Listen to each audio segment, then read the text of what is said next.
found themselves in the middle of a UFO mystery last month after... Big eyes, you have big eyes. We got someone or something floating around out here. Did you see what it was? Was it a person or an animal? I thought that somebody saw something fall out of the sky too, so that's why I'm kind of curious. I don't know. Do you see him now, sir? Yeah, I'm going today. Okay, hang on. He's right. Is he in your yard, sir? Yeah, I caught him. Thanks. Okay, what's he doing in your yard? Mythical Legends Podcast with your host Daniel Barnett.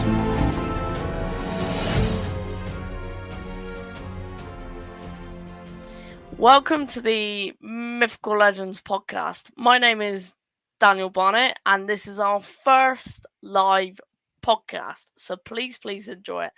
Our guest today is one of the most amazing researchers in my opinion, and I am very proud to have him here today, so please enjoy it and please ask questions.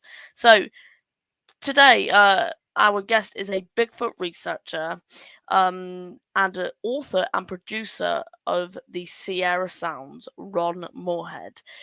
We are very pleased to have him here today, so let's bring him on and please feel free to ask him questions. Hi Ron, how are you? Good, Daniel. How are you today? I'm very well. Thank you for spending time with us today, Ron. Where are you based? North Carolina, United States. Nice. Is it hot and sunny, I assume? It's about 80 degrees today. It's fall weather. Nice Weather here, though. Nice. So could you tell our listeners a little bit about yourself? Sure. Well, I started this over 50 years ago in 1971. I was invited into camp where these guys had been experiencing something. And one of the guys experienced it, and he just ran off the next day because it was way against what he thought, his paradigm. But they were talking about these monsters that were up there. And this camp was 8 miles into the wilderness, and it's about 8,400 feet elevation. It's here in the Nevada mountains of California. So the wives were worried because the other hunters had not came out when they were supposed to, and they'd already heard the story from the Johnson brothers who went up there earlier that year. And anyway, they said Donald need to go back because they don't know what happened to the guys. They're not out when they're supposed to be. So the only way he'd go back is if I went back with him. So I did. A little frightening to start with, and it went way against his paradigm of religion. Very religious person, and very. Anyway, he just couldn't believe what he was hearing, what he saw, the tracks saw. So that got me into the camp. I was friends with them all, but I wasn't a hunter at that time. But I became a hunter after that, just so I could be part of the group and experience what they were experiencing up there. There was 6 of us all together. Well, 5 after this guy wouldn't go back anymore, counting me. And anyway, we started encountering these creatures, and they was leaving big tracks, making big sounds at night. And we started taking in recorders and recording their vocalizations and their sounds. And this became known as the Sierra Sounds. We took 1972, we took a investigative reporter up there who had a master's degree in science, but he was working for a newspaper at the time. And he was trying to uncover the possible hoax because this doesn't happen to people very much. And in fact, it didn't happen at all, I found out. So he was, we didn't know he was looking for the hoax, but he had gotten a letter from a cryptolinguist, Ivan Sanderson, who forwarded it to a man named Peter Burnett Research Center out on the West Coast. Peter sent it down to him. His name is Al Berry. And he went up there with us in 72 when we invited him. And he started experiencing the same thing. He ended up writing a book about it. And that's how it kind of started for me. It got me on this track of trying to figure these things out, because giants like this aren't supposed to exist, but they do. And Ron, when you were stood listening to these sounds, how did you feel at this point? Well, you're a little concerned because they're very aggressive sounding. If you've heard them, you know what I'm talking about there. But we all had high-powered guns with us. I mean, it was a hunting camp. So I took one with me because they didn't know, and they said, well, you might need it to protect one of us, not yourself. So Anyway, we all had high-powered guns, and had they broken in the shelter at us, we would have shot at them. And they Mm, didn't do that though. They were just very aggressive sounding outside our shelter, and mm, that's how it got going. After a while, we realized they weren't going to bust in the shelter after us, and we started trying to interact with them and try to understand them on what it could be. So they became known as Bigfoot because they had a huge foot. The prints they left outside were just enormous, and some of them were different sizes because there was a family of them up there. So that's mm. how it got started with me. Yeah. May I ask, how big were these prints? Well, one was a small 9-inch track in the snow with an 18-inch track, which we think was an adolescent Wow, and its mother. And we found one wow, up there which is 25 and a half inches. That was wow. huge. That would have been, but that one wasn't around our camp. We found that up on the ridge above our Mm. camp. He must have been a monster, a real big one. Yeah.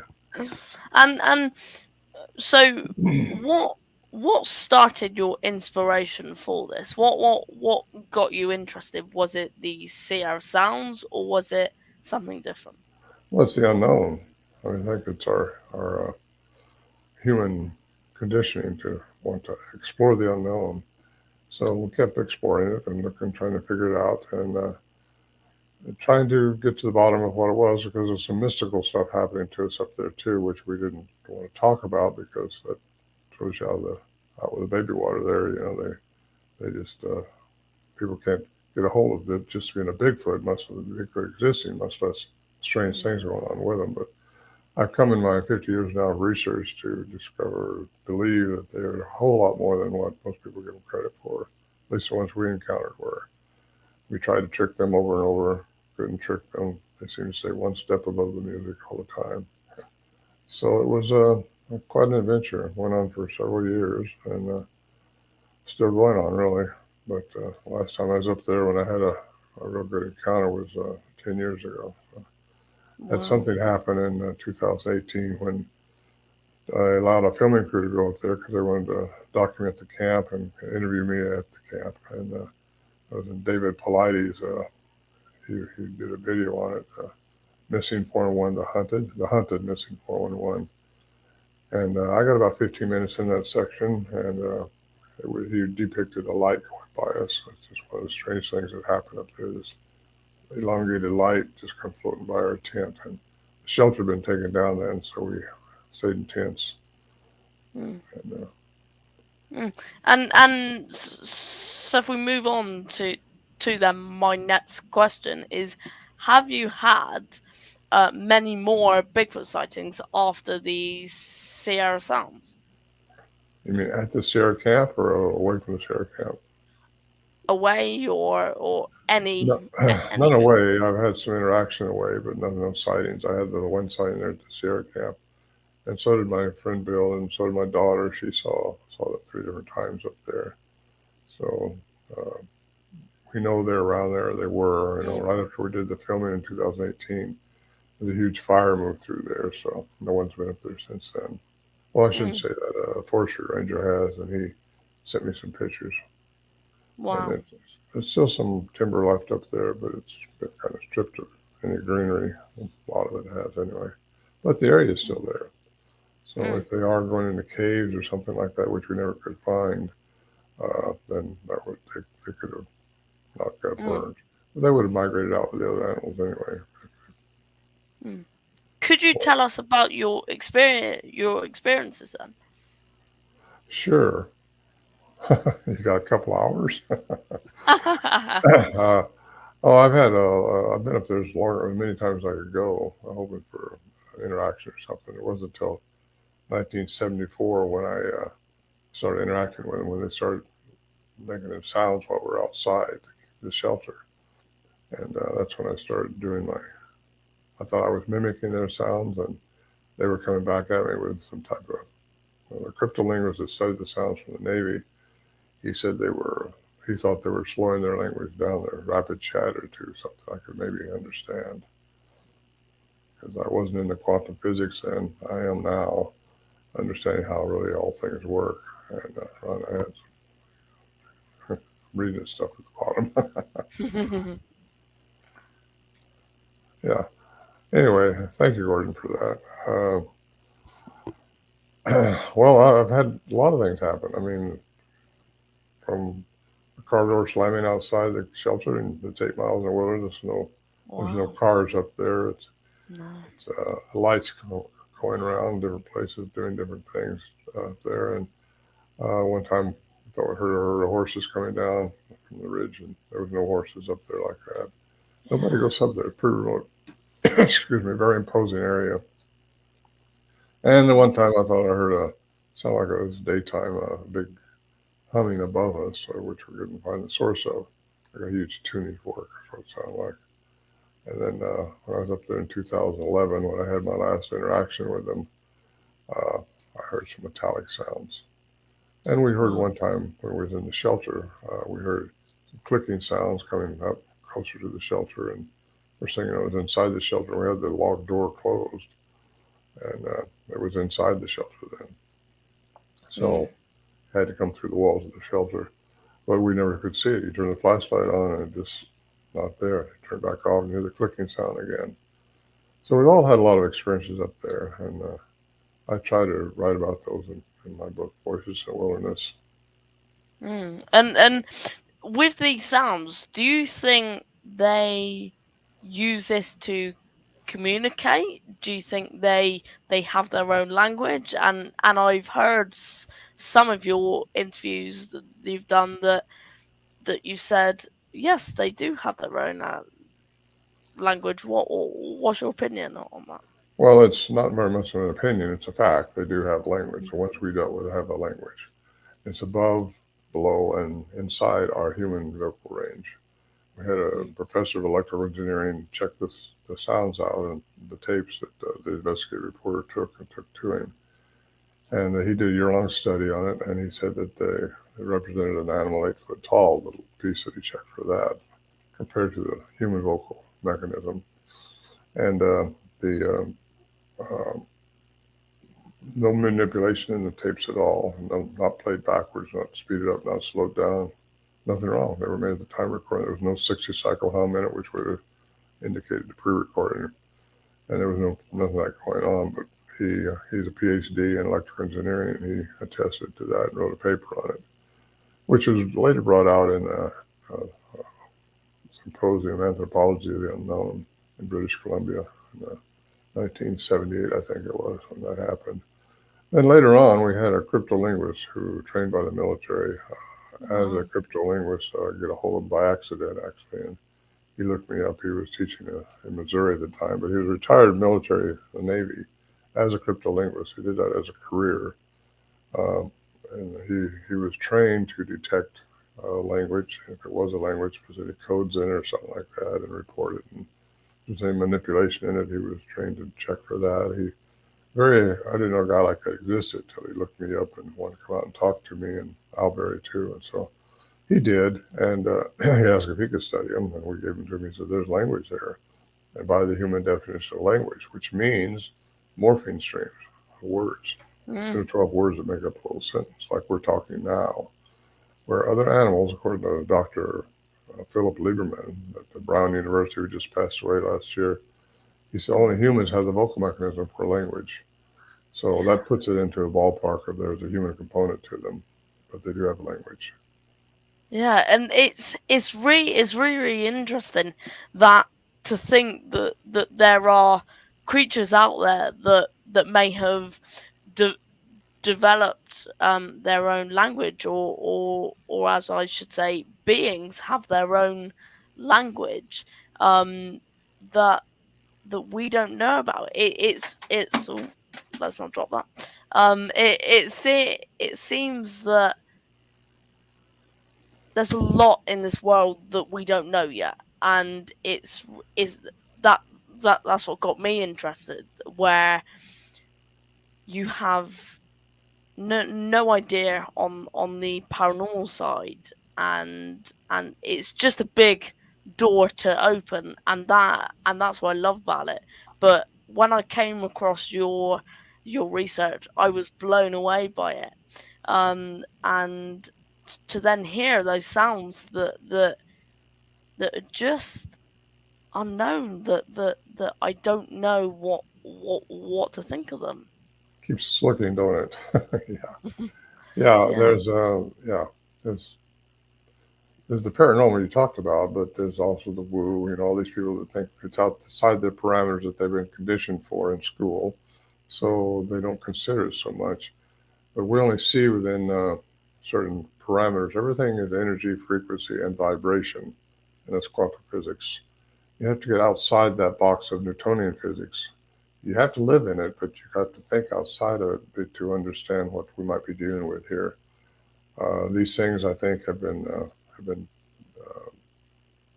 introduced into this environment by aliens and genome manipulation into a primate of some type, and they've been given the attribute that we humans also have. And my thoughts are that they've been here for eons before Homo sapiens were ever here. Mm. So, what's this? Bigfoots are not animals. No, they're not animals. They are Mm. highly intelligent. Yes, they are. Being with powers and abilities way above ours. Yeah. Well, it's not above our understanding. We can understand how powers and abilities can happen if you get into quantum physics. But he's right. They're more like a people. I've said that for years because when you start dealing with them, these people that think they're just a dumb ape out there in the woods that haven't been discovered have to experience them themselves, I guess, to ever understand or to ever tackle quantum physics and to see what's really going on in this universe, because everything from the atom to the cosmos is under the laws of quantum physics, and that's according to Dr. Christopher Brer at West Texas A&M. And you Mm. get into Max Planck, who actually was the father of quantum physics, and he got the Nobel Prize in 1918, just over 100 years ago, for discovering quantum physics. And it rides on the back of our three-dimensional environment of Newtonian physics, because that's what it is. We live in a three-dimensional environment, but there's all these other dimensions, all these other frequencies out there that we don't see with our eyes. Our eyes are conditioned. They're only allowed to see in the frequency of light, which is 430 to 770 terahertz. Mm. So if you realize how many more frequencies there are out there, and they're innumerable, there's more things going on. There's more things going on than we can see. We just don't see anything outside that light's frequency. It gets into quantum physics, and I would encourage anybody to do their own homework and look into this, because it goes way back. I was raised religiously. I'm not religious now, but I'm a spiritual Okay. person, as you are, like we all are. And I think, Cortez said, what one calls God, another one calls quantum physics. So they're synonymous. Once you get out of that, because I know professors that are in this. I've spoken with them, I've traveled with them around the world Mm. sometimes, and these guys won't get out of their parameters because they've been trained in that, and they can't. Yeah. They'll save face with their colleagues or lose their funding or tenure or something. Excuse me. And so I understand them. They spend a lot of time earning that degree and earning that ability to study in that field. But still, I think they got to break from that. Somebody does somewhere, and I'm not a physicist, so I don't have to be restrained by those conditions.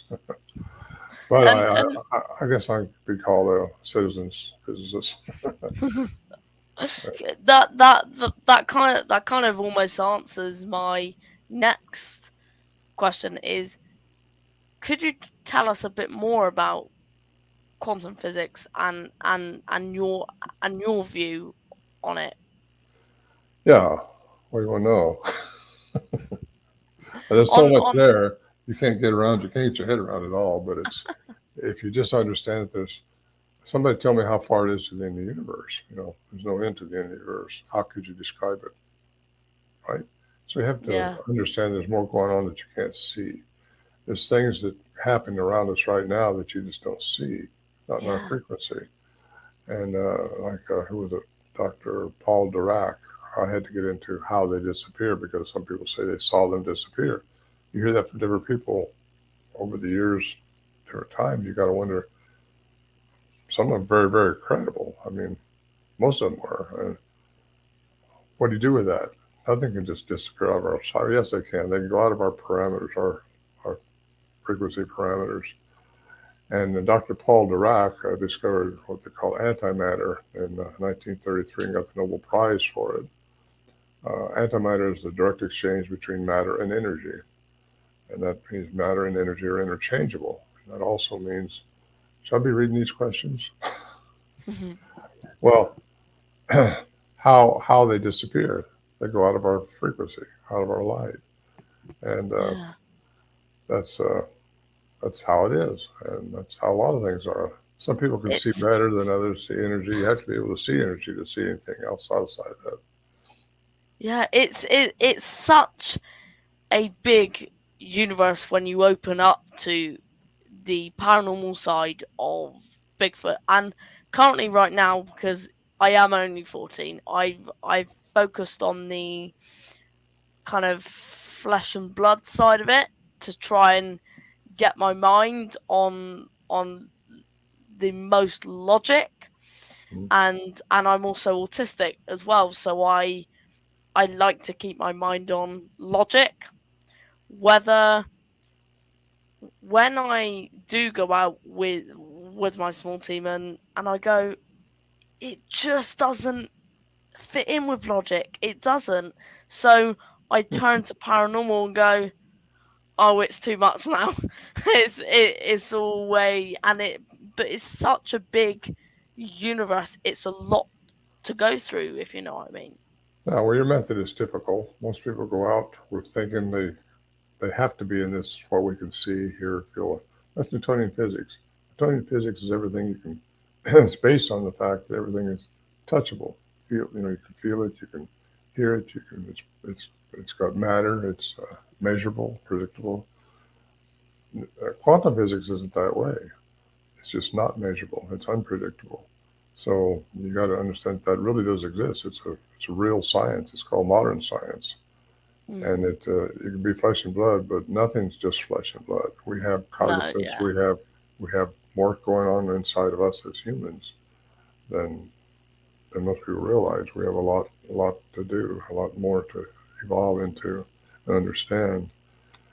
And these things are part human, and they've been created by something unusual, probably a high frequential being. Mm. And I believe they're related to the Anunnaki from the cuneiform texts, which is the first written language in existence that we know of. And most all written languages have came from that text, and it's just finally translated and deciphered here not too long ago. But there's a lot of those. Am I supposed to answer these questions or come up with that? I think they're just Oh, chatting in the chat. I think. There was one that said that she was fascinating into Bigfoot. Um, so yeah. So my next question for you is: what are your thoughts on the Patterson Gimlin film? oh, Patterson Gimlin film. Mm. Well, I know Bob quite well, and I believe he's a gentleman. He's real. He's never changed his story after 50 years, and been with him a lot.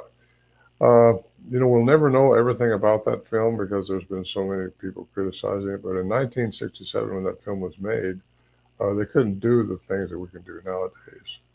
It's some Mm. really good, I don't know what you call it, ways to make that film better now. They're Yeah. doing that, and they're discovering more and more. And it's a good film. I mean, as far as I know, it's never been debunked. People say Mm. they don't believe it. Well, they cannot believe it. That don't mean it's not real. Yeah. No, Yeah. it's real, but I think it's probably a diluted down Bigfoot. I say diluted down. These things have been here for eons. They've crossbred with a lot of indigenous people. Some of them become more human-like than others. Some of them can do things that other ones can't do, and that's the way I see it. And I'm probably one of the older researchers in existence still today.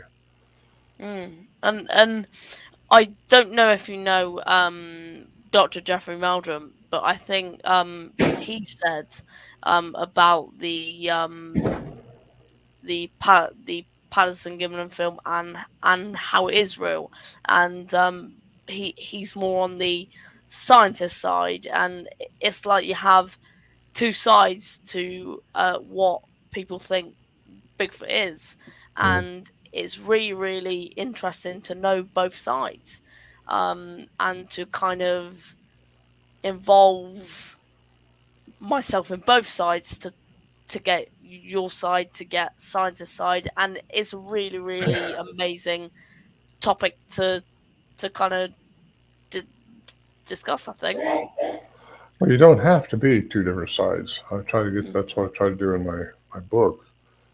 Is try to bring the science and spirituality back together because I know Jeff quite well. I've been into Russia with him, Siberia, and we've talked at a lot of conferences together. And I know where he's at. He's in the parameters of science of Newtonian physics, and he's been taught and trained within this parameters of that science, and he can't get out of that. He can get out of it when he's not talking in public. He can because he's a religious man. Mm. Where's God?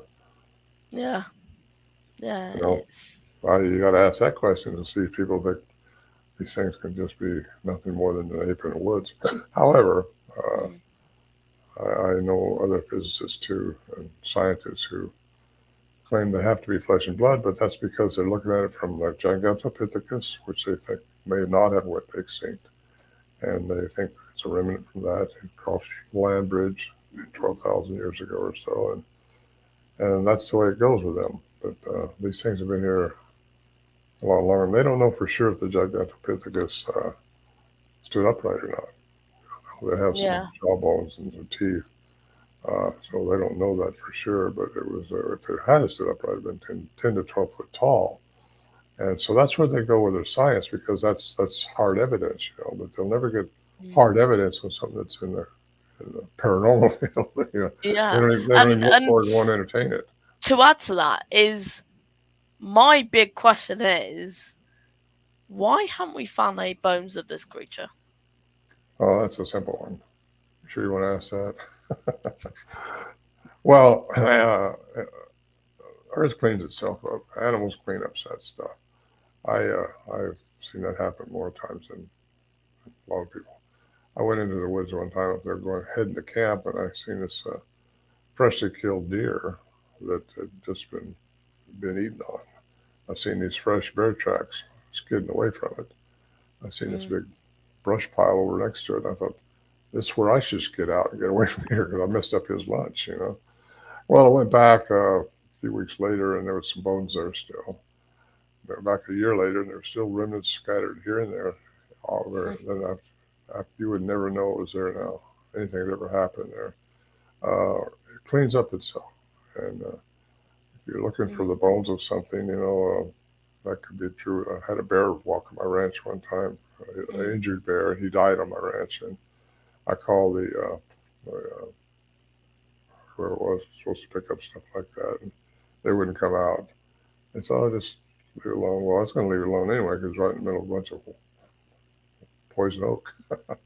So mm, I let it lay there. And the following year, you could see remnants of it, but a year after that, you'd never know anything had happened. So nature cleans itself up, from birds, the ants, and everything else, the worms, all that stuff just cleans itself up. mm, So you're probably not going to find bones. Plus, there's a native lore that says they take care of their own. So if there are people like I tend to think they are, if there's another one around, they will help them. You get into even the Fred Beck story from 1924 when he swears he shot one that fell off a 400-foot cliff, went mm, down and couldn't find the body. Well, what happened? Did it kill it, or yeah, did the other ones take it away? Because they were dealing with several of them at the time in their camp there at Mount St. Helens. And he went to his deathbed thinking they were paranormal because he said he followed some tracks one time that he said for the tracks not to leave some more tracks in the mud where he's tracking them, it would have had to jump 160 feet. Well, how mm, does that happen? How can tractors yeah, just stop? Well, how it stops, it's in the quantum physics and my theory on how they disappear. And once they go out of your perception and go into another dimension of fourth dimension, whatever they go, I don't know that. They would have no more density and they wouldn't leave in tracks anymore. And I had mm, that happen to me once after this. I seen wow, it. My daughter saw one and we found a trackway and I followed it and it just all of a sudden it stopped. And you think, well, they're inept. They could have found where it went. Oh, I looked all over. We could have jumped as far as 30 feet and it didn't. No trees I could have climbed up in. those trees where they couldn't climb up in them; they were too small. Or did they go in Mm. the tree? There's another Hmm. problem to these things. Yeah, Because if they can that's change true. their Yeah. matter, if they can change their matter into energy, they can go into a tree and you never see them. I have so many I reports then. I will mention that I've had a weird experience myself with possibly something that could have been in a tree, whether it was a shadow or not. But I don't know how you feel about tree structures, but I found possibly a tree structure that was 15 feet tall, and we were taking photos. And when we came back, I was in the middle of another podcast, and a comment came online saying, "Is that Bigfoot?" And I look on it, and I suddenly see that there is this black shadow in the background that looked like it has ears. So I zoom in, and we go back. So what we thought was ground level was actually 20 feet up a tree. I I don't know how to explain that, whether it was a shadow or not. It looked like something in a tree. My experience, well, probably something in a tree, just don't know what would do it. But my experience is they have a lot of reports of these things around clear cutting trees down. They really don't like what we're doing to the environment, not at all. Mm, They have a real problem with us cutting trees down, and a lot of reports are around when they're cutting trees down. I back what Ron is saying. Yeah, yeah, they could change their frequency in some across dimensions. mm. It's even here in the UK. I don't know whether Bigfoot is here in the UK, but we've had some weird stuff here too, and it seems to be a worldwide case that can't be solved. It feels like it can't be solved, and I don't know whether we are any closer to it being solved. If it's paranormal, I don't know if it's ever going to be solved. But I know that it's a very interesting mystery. I think a lot of people would agree with me. I think understanding is the key. You may not ever solve it if they're what I'm suggesting here, but it's certainly it's certainly worth understanding how it happens, and that's what my book's all about: quantum Bigfoot, Mm, and get into the science. I'm writing another book right now, and should be out early next year, and it'll go a little bit more into the same realm, but it's all backed by science and by because quantum physics is a science. It's not like it should be shunned over because they can't understand it. But unfortunately, people, if they don't think they can understand it, they shove it aside. But you can understand it. I mean, there's physicists all over the world that understands it. But what you understand is that you can't understand it, all of it. yeah. But the facts are there. If it's been proven mathematically, like Dr. Dirac did on antimatter, it has to be disproven mathematically. Show that the Mm, math is wrong, and that hasn't happened. It hadn't happened from Einstein. Einstein said, if you can find the frequency of anything, you can change its matter. Well, I think that's how mm, miracles are done. yeah. Yeah. And a lot of your uh facts and opinions I completely agree on, and I really appreciate that you've really thought through what your opinion is, and I actually can't wait for your next book. Thank you. um what is the biggest challenge you have faced in your research? What we're talking about right now, getting people who think they're just an ape out in the woods, flesh and blood only, nothing else, getting them to understand that there's more going on that they don't see, there's more going on Mm, that they can't smell. Our olfactory senses, a bear's olfactory sense is 20 times better than ours. They can smell through a can, they can smell through a wall, they can sense out things. And I've come up real close to a bear just sitting there very still and then walk right up close to me until they get a whiff of me, then they're shot off. And you can't hear, we don't hear infrasound or ultrasound, but it's all there. mm, And like I mm, say, our light, there's more frequencies out there. We just don't So if you can get people's head around that right there and let them understand that there's so much going on that you just don't see or hear or know about, you just have Mm. to understand that it is there and do not be so surprised when something jumps out in front of you. Because once they close it, they drop their density down into our 3D world, we can see them. And they have Mm. to change their density, raise it into a different dimension to get out of our light spectrum. Mm. Yeah, and my mind has always been open to the possibility of it being paranormal, but God forbid, if something jumped right out in front of me, I would be gone. That's the question here. If they're not found, it poses Yeah. a big question. Why? Well, I mentioned the bone part. You know, if they either take care of their own or they just deteriorate in the woods like a regular animal would.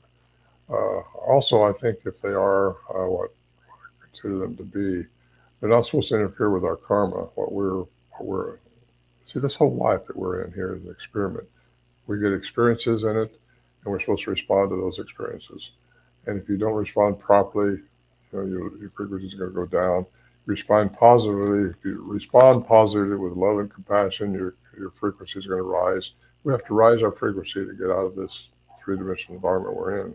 So when our body dies, our etherical body, our spiritual body, continues to live. Because energy can't die.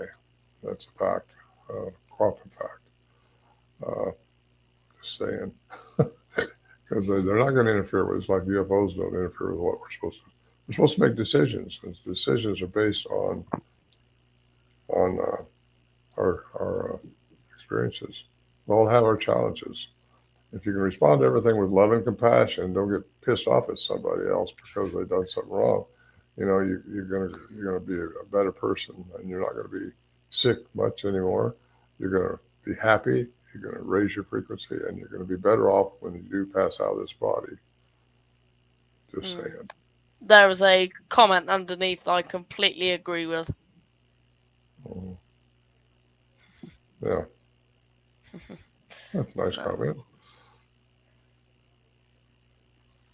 Over the years, and they all want to see it goes. Yeah. Well, some people can see ghosts because of I think the plasma field of density at nights when you see them, because that's when the Earth's frequency drops down too. And if you're open and have the ability to see through energy a little bit, because that's all ghosts are, is a form of energy. They're not supposed to interact with us either, but sometimes they do. Things Mm. have a choice. You always have a choice in this dimension or another one. And if you get into the spirituality of it, fallen angels back in the Old Testament of the Bible, they had a choice to not interfere with humans, but they did. That's called the Anunnaki.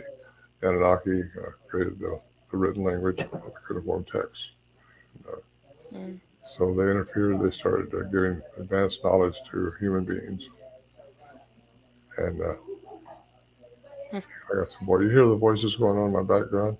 Yeah, I can. Yeah. Yeah, I got some construction going on here. Oh.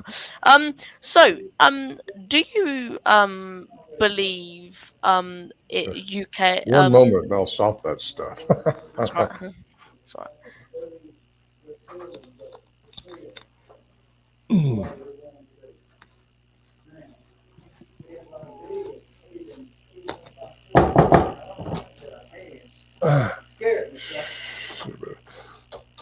Okay, there. I did it. Okay, sorry about that. It's all right. So do you believe Bigfoot is everywhere on every continent, UK, or do you think it's in one concentrated area? No, it's everywhere. I've been in Nepal. I've been into South America. I've been into Siberia. They all got stories of them. Australia's got stories of them. They can be anywhere because I do believe the aliens have messed around with the genome of different species on this planet for eons. Hybridization program going on, and they could be over there, and Mm. I don't care what the history books say. They could be wherever they are planted, I should say. Hmm. Yeah. Yeah. It's and And Ron, I will completely agree. It is getting harder and harder and harder by the second to to not go into the paranormal side, and I'm trying to keep myself out for logic, but I'm slowly edging in. Keep your logic. You got to have it to exist to go to the supermarket and all that stuff. You need that logic, but still, you got to open your mind. It's like a parachute. It's only going to work if it Mm, opens. So you need to open it up and understand how much more is going on. And mm, that's the some they can call you woo-woo or paranormal. But quantum physics answers the questions that the woo-woo or the paranormal have. It's not it's not considered the same. Quantum mm, physics is a science, a modern science they call it. It's only a little over 100 years old, and it's there, and it's a fact. And even the classical scientists will admit that it's there, but they're not trained to study that. You have to mm, open your mind up and go there. So mm. anyway, yeah, they can be anywhere. um. s- Energy can be anywhere. There's no So, time. what is the? I was going to say that we live in a linear time in this three-dimensional environment. Linear time means there's going to be a tomorrow, Yeah. and there was a yesterday, but it's not that way when you get into quantum physics. Everything's in the now. There's no such thing as linear time, but it's presented for us just so we can go through experiences as human beings.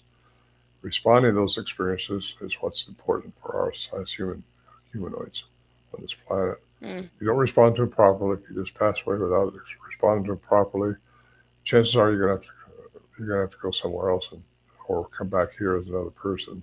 It's called multiple embodiments, which a lot of people believe in, and that's either going to be on this planet or somewhere else. I don't know. I've been mm. there, but I don't know what I did. Uh, but I've had um. a good life, and I appreciate this planet. We just need to take better care of it, not blow it up. Yeah, yeah, I Mm. completely agree there. So what is the most intriguing thing that you have learned about Bigfoot over your research?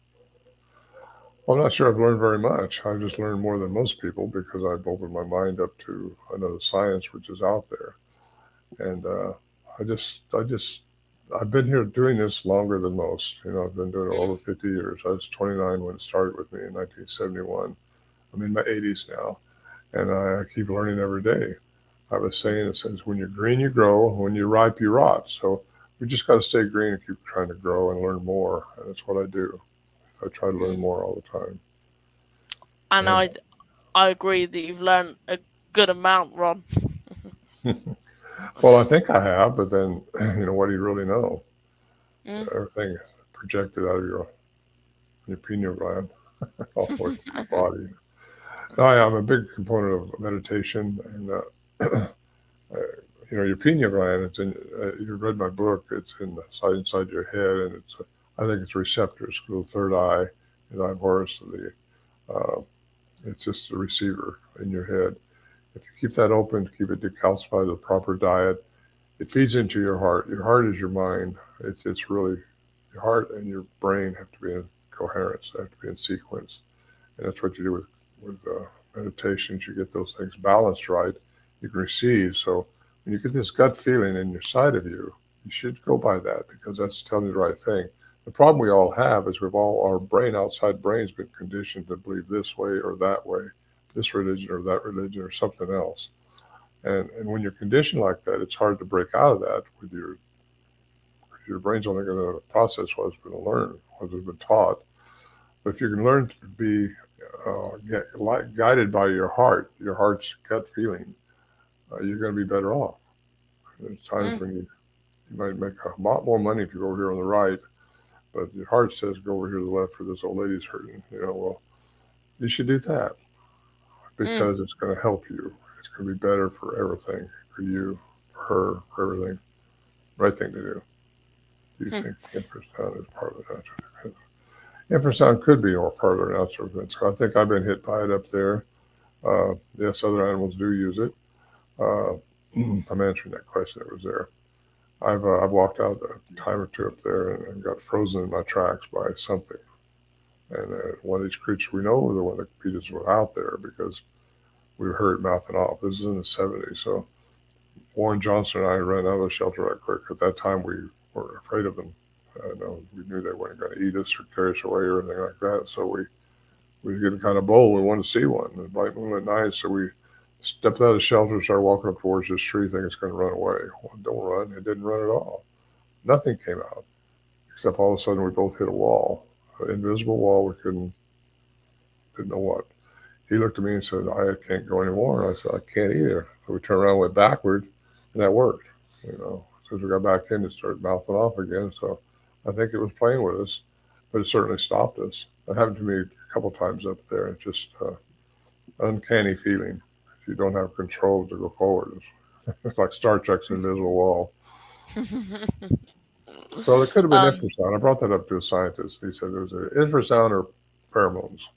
Because pheromones can mm, change you too, but infrasound definitely will affect you. You don't hear it though. And I've always put it off as infrasound because then again, that was in the 70s when I didn't understand much of any of this stuff. mm. Yeah, and I I haven't done much research into infrasound, but I believe that it's it's a possibility of there being something because we I believe we've discovered it in tigers and large cats that they do have infrasound. So on then a logic, it would make sense. On a paranormal side, I I don't know. Nothing paranormal out of that. I know elephants, giraffes, like you say, large Mm, tigers. yeah. These things have a very expansive vocal mechanism. Bigfoot does. That's been determined by science, and I think they can probably make any sound they want to sound, and you won't Mm, even hear some of it. It could be infrasound, which would possibly paralyze you, not permanently, but just hold you still. In my mm, opinion. yeah. So that's very logical. So my last question for you, Ron, is what advice would you give to someone um that researches Bigfoot? What we've been talking about, open their minds up and realize there's Mm, more out there that you don't see, and understand that, and try to realize that what you see out there, everything isn't made from a Bigfoot or every stick structure you see in the forest. And a lot of things are just some can be made by them. That's not unusual, but uh, just understand what they could be and what you are as a human. Understand how important you are as a human to get be planted on this earth and have the experiences that you got, even though they may seem so bad sometimes. But you just got to overcome those and be happy about it and learn how to respond to all those things properly with love and compassion. And that's what humans are all about. Is learning how to do that. That's what's going to make us go better and better and higher and higher. Yeah, there mm, you go. That's my advice. If they're looking for Bigfoot, uh, they sometimes you don't find them; they find you. If you got the right frequency and you're doing the right thing, they find you. Just be mm, still. Find a good remote spot that nobody frequencies, and be still. Camp out there as long as you can, and wait for something to happen. But keep your mind open. And again, don't just because you don't understand the sound doesn't mean it's a Bigfoot. Be acquainted with animal sounds. And what we noticed in our camp is when these things were around, there was complete quiet. There's no birds chirping, no frogs, mm, no nothing going on. Just everything's dead quiet. mm, All that I heard them. Was the last time? Well, the last time I was up there was in 2018 with David Plotty's filming. Nothing happened that time, but then he was up there filming too, and I told him nothing was going to happen. Probably wouldn't take stuff like that. And it took 3 or 4 mule loads to carry all the equipment in. And the last time I had an experience was 2011 when I was up there by myself. That was when I heard the chatter and mhm, had some things happen. I write about that in my first book, Voices of Wilderness. It's a chronicle. It comes with a download of sound bites. So when I get to the part of the story that I'm talking about, you can hear the sound that was happening at that time. And all my stuff is downloadable on my website, and or you can get the hard copy of the books. mhm. So Ron, thank you so much, mate. I really really appreciate this, and it's been a learning curve for me as well, Ron. And I've taken a lot from what you said. So thank you so much, mate. I hope so. Thank you. I hope I've helped somebody. I appreciate you asking me on. It's all right. So guys, I hope you enjoyed mine and Ron's chat. I will see you in the next podcast.